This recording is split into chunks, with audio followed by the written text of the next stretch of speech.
All right, so welcome to today's Appy Hour session. We are on here every other week on Wednesdays at 4 p.m. talking about apps or timely technology topics as well. So this is today's Appy Hour session. I have the iPad here today, and we are going to take a look at the library app Libby. So Libby is from Overdrive, which is actually headquartered here in Cleveland, and it is the leading app and platform for checking out audiobooks and ebooks from the library. So everything we'll talk about is completely free. The app is free. Accessing all the books and audiobooks through the app is completely free as long as you have a library card. So we'll get started in just a few moments. My name is Anne. I'm a technology trainer with Heights Libraries, and we've talked about Libby before on our Facebook Live sessions, but there have been some pretty major updates in the last couple of months that I just wanted to make sure that we have an updated version of this Appy Hour available to folks. Because Appy Hours are available after they are completed live on Facebook, either on the library's Facebook page, or you can also find them on the library's YouTube channel as well. That includes our Appy Hour sessions like this, where we talk about free apps generally, things that make your life a little bit easier, things you can install on your smartphone or tablet, and also our Tech Talks.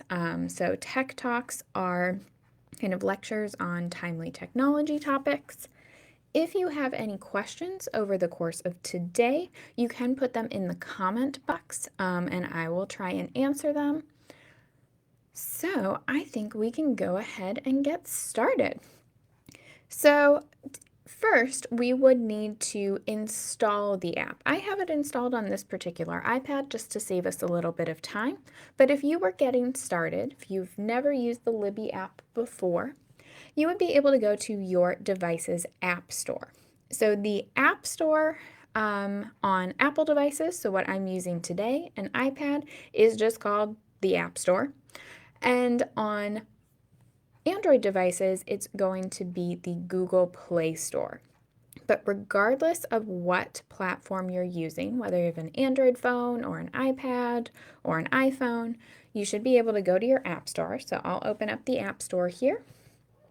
And I know the date and time is wrong on this particular iPad. I haven't quite figured out how to fix that.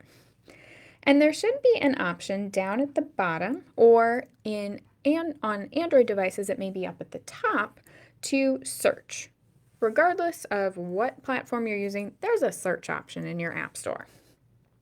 Then we can search for Libby, so that's Libby.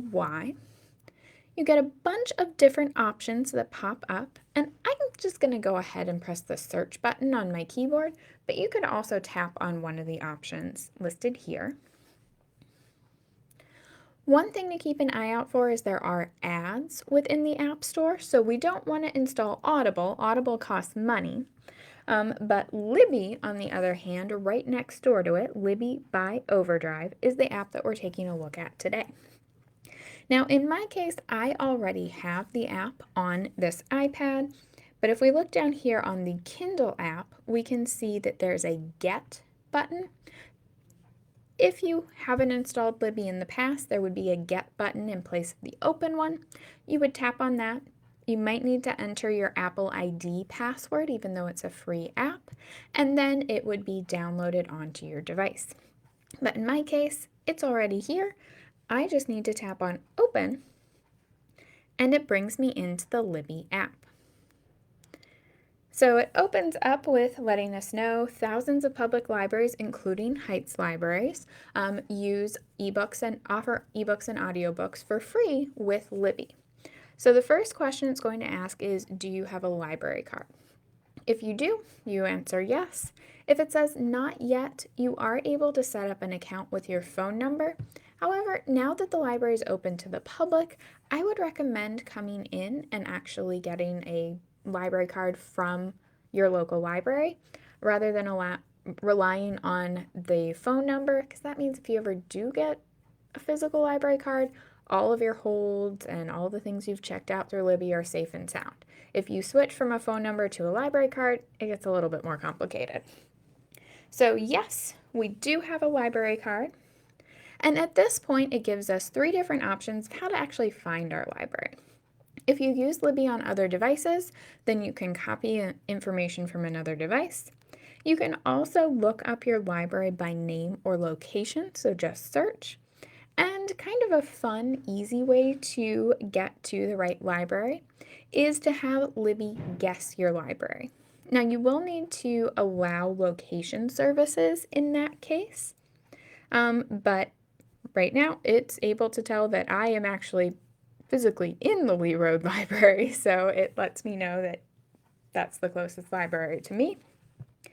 If, on the other hand, it didn't quite get it right, you can always say no, keep looking. And you have the option to actually search for your library as well. You can search by name, city, or zip code. So I'll put in our zip code, 44118. And it gives us a list of libraries close by. So that includes the Heights Libraries Lee Road branch, which is grouped in with CleveNet. So we are part of the CleveNet consortium, and we share a lot of resources, including our Libby catalog within that consortium. So I'm going to tap on CleveNet. It has now added the CleveNet library to my Libby app, and it says, let's add a library card to CleveNet. I can look through things without a library card, but I can't check anything out yet. So I'll go to Enter Library Account Details, and you will need your library card number. So I'm going to type this big long number in. Libby will remember this number for the future, so you really only need to type it in once. And then we'll go to Next. And your PIN automatically defaults to the last 4 digits of your phone number. If you're not sure of your PIN, you can always come in or call us and we can get it reset for you.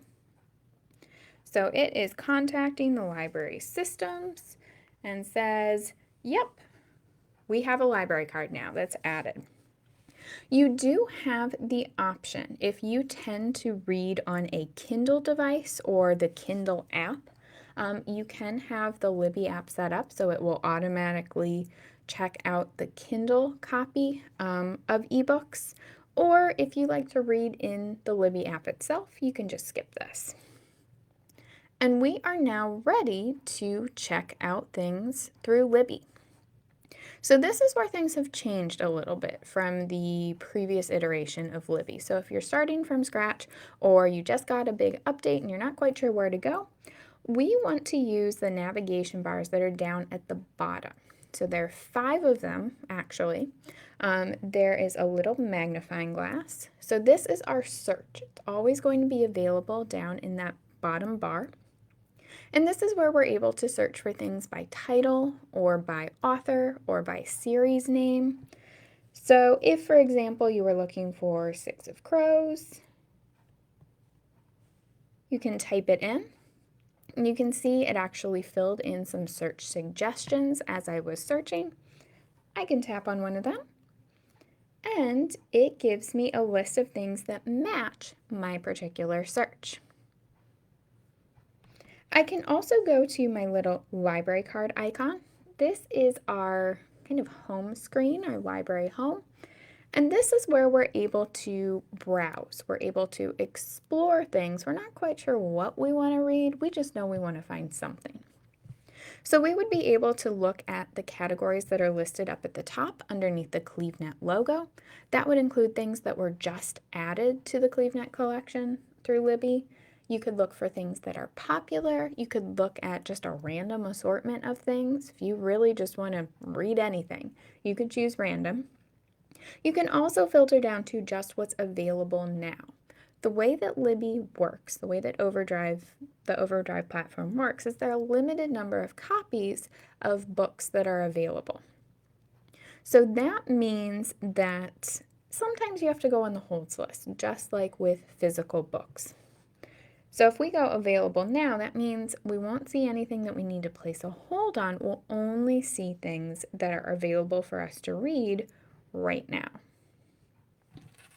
And I can always go back to that full list with CleaveNet up here at the top. I can also browse by subject as well. So this is kind of similar to searching by genre. If I go to subjects, things are further broken down into romance and nonfiction and fantasy, etc. So we could tap on a category and we would be able to look through and see what we might want to read. If we go further down on our CleaveNet home screen, we also have further guides for books for kids, books for teens. Magazines are now available through the Libby app. This has replaced RB Digital as our platform for accessing magazines. You can also sometimes see individual genre guides are available here. And then below that, we have a lot of basically book displays. So pulling together books that are similar to Shadow and Bone, which is a book that just became a Netflix adaptation. Pulling together things that are kind of surrounded by or circle around the sea. Looking at titles that are consistent with Asian and Pacific Islander American Heritage Month. Things that librarians just liked, because that's sometimes what our book displays are.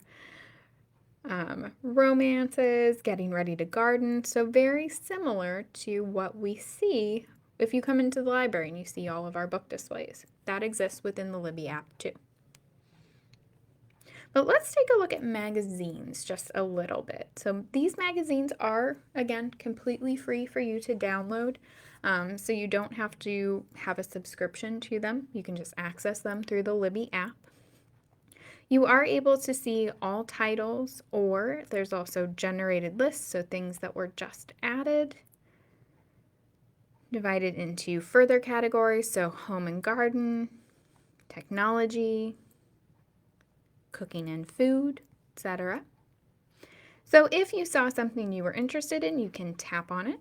It gives you a little bit more information. This is also true with book titles too. You can tap on them and you'll get the back cover blurb essentially. And we have the option then to borrow this particular book. So we don't need to place a hold, we're able to borrow it. And let's go ahead and tap on that. So it lets me know I'm borrowing this magazine for 21 days, so the standard checkout period. One nice thing with the Libby app and just ebooks and audiobooks in general is there are no late fees, although we are now a fine-free library.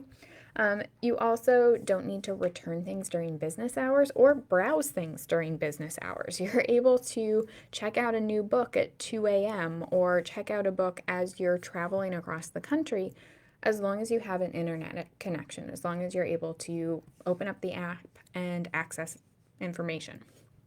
So I'll go ahead and borrow this, and it will start downloading onto my device. Because things are being downloaded onto my iPad in this case, I don't need an internet connection in order to read or listen to things. You might need an internet connection or a data connection to check things out, but once they're on your device, you won't need that connection anymore. So you can listen to it in the car, for example, with audiobooks. I'm going to go back then, and if I want to get to this Cook's Illustrated issue, I'm going to go to the little stack of books in that bottom bar. This is my shelf. It's kind of similar to if you bring your library books home and put them all on a single shelf at home. This is where we can see everything that we have checked out and also where we can see our holds. We'll take a look at holds in just a little bit. But here we have our Cook's Illustrated, and we can tap on it, tap on that cover to open it up. So this is similar to the viewer that we'll see when we look at ebooks too. So everything is in color. And this might be a little bit small for you to read, so you can always pull your fingers apart to zoom in and bring them together, pinch them together to zoom out. There's also an option, shows up down here at the bottom, it says read the articles. If we do that, it will choose an article. We can choose something that's on these facing pages, what we're looking at, and it turns it into a much more readable format on an iPad or a smartphone screen. So same exact information, the pictures are included as well, but just in a little bit more readable format. So we can keep scrolling through.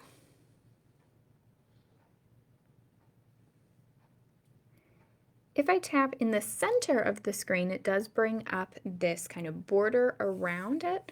This gives me additional options. So things like, do I want to see one page at a time? Or do I want to see 2 pages, like facing pages?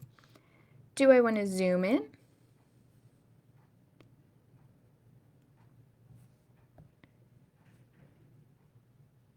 Zoom in. And if I tap again, it zooms back out. I can also change the overall appearance. So this would be the text size in that article view.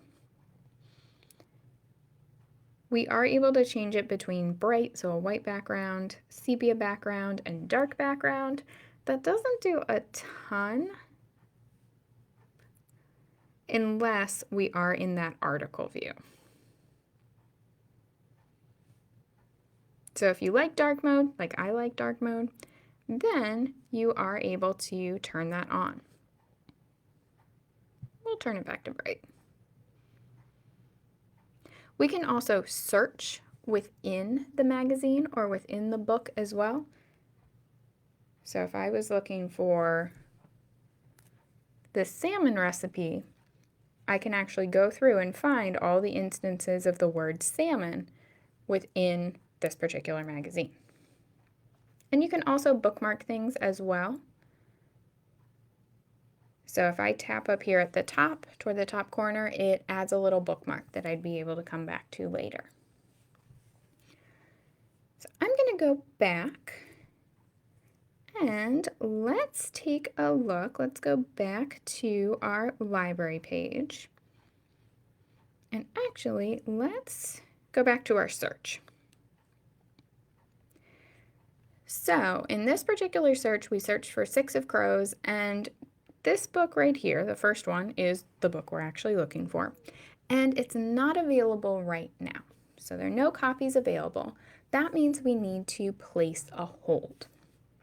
So I would tap on place a hold. It's in the exact same place as the borrow button next to all of our other options.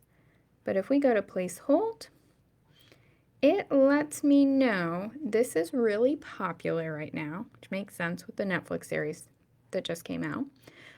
So if I place a hold, it probably won't be ready for another 6 months because there are lots of copies in use and a bunch of people waiting. Now this may change.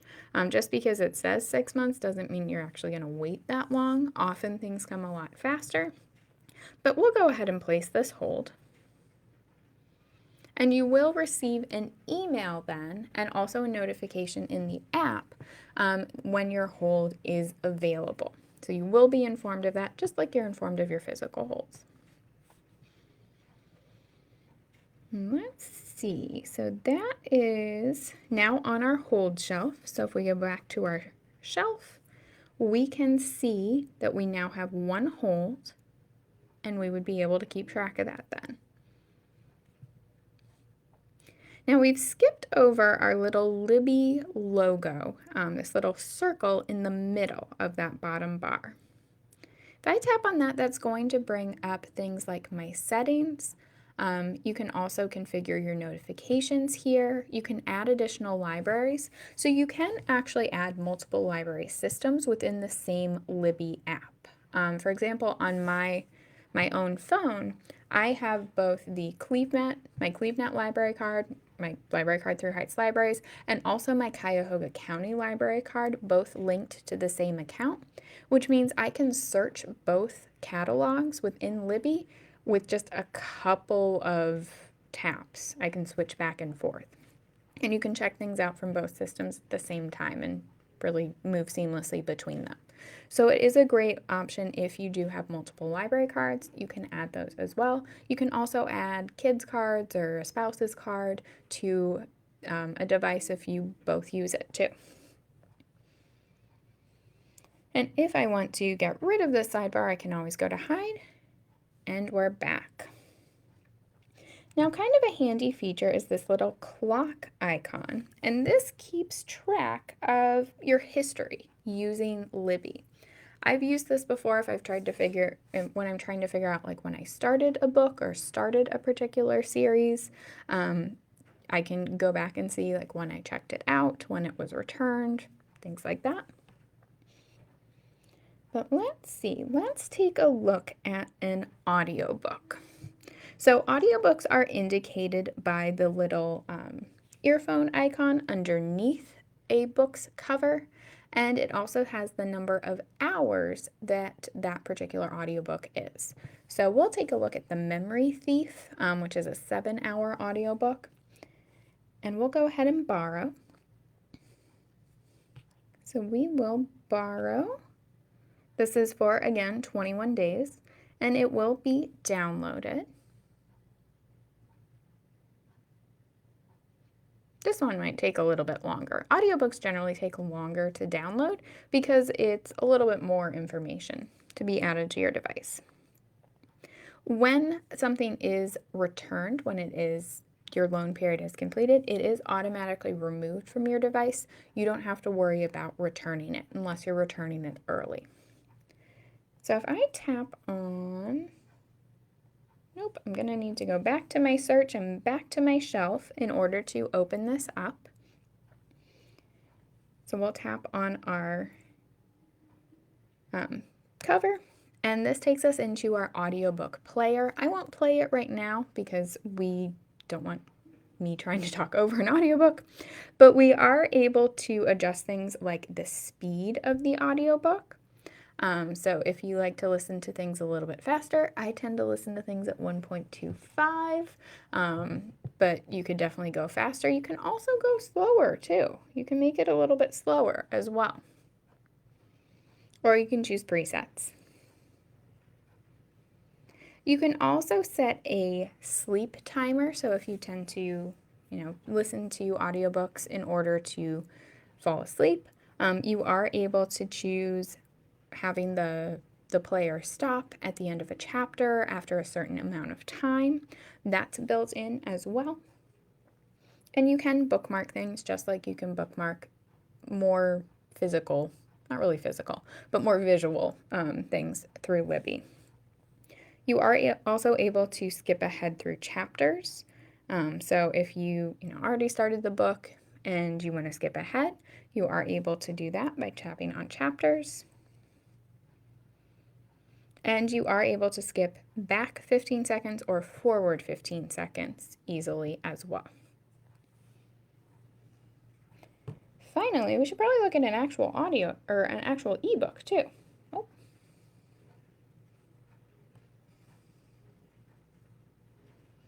So let's go all the way back to our library page and let's find, is this available? No. Let's do this. Let's go to what's available now so we know we'll find something we can check out. And we will use, let's try the Vanishing Half. We'll go ahead and borrow that. And this will again be downloaded onto the iPad, so you don't need an internet connection. We'll go to our shelf and open it up. And with ebooks, we do have the choice to either read them in the Libby app or we can read them through the Kindle app as well. We'll look at the Kindle app in just a little bit, or the Kindle interface in just a little bit.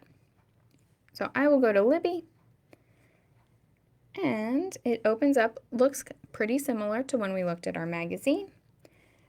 I do have a few more options that I can change. I can change the text scale, and I can actually change the way the text looks as well. So that's another potential advantage of audio or ebooks, is that we can change the actual font. We can make it larger, so you don't need a large print version, and you can actually change the way the text looks on the page. And this will be remembered from book to book. You don't need to set it up every time. Finally, let's go to one more ebook.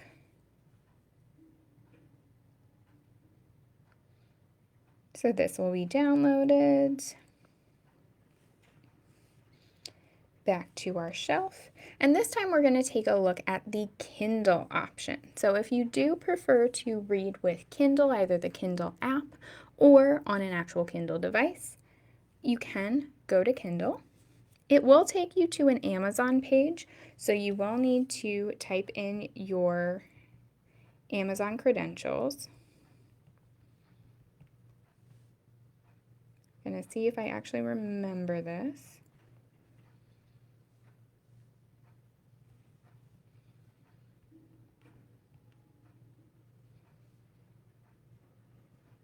Nope.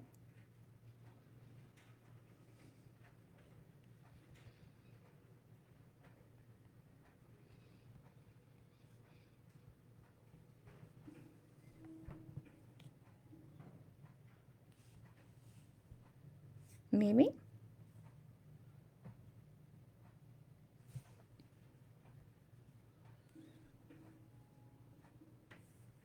There we go. So now I am logged into Amazon. So if you already have your, or once you log in with your account, it should remember it for the future. You only really need to do it once. I would be able to get the library book. So even though it kind of looks like a purchase page, it is again completely free with your library card. And that will now be sent to my Kindle, so I can read it there. I can go to Done then, and it takes me back to our list of everything we've checked out today. Now I'm going to go ahead and actually return these. You can return things early by going to Manage Loan and Return Early. So it's a nice thing to do if you're finished with a book, or you know you're not going to read it. You can always return it early so someone else can get it. Now you may notice that it says Renew Loan. That's grayed out right now though. So that is only available in the last 3 days of the book's loan period.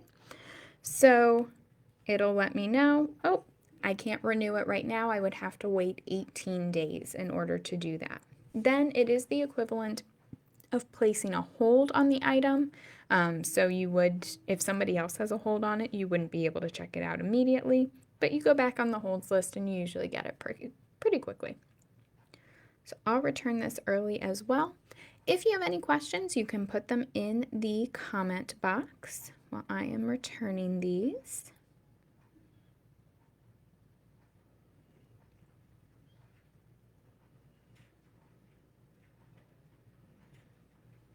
And there is an option within the magazines to be notified of new issues. So when you return something, it'll pop up with this box. You can show me how. And a notify me tag will let you know when the library acquires titles in the same series. So if you were reading a continuation series or by the same author, you can get emails about it and you would be able to create it there. We can also cancel holds too. That's under Manage Hold, and we can cancel them.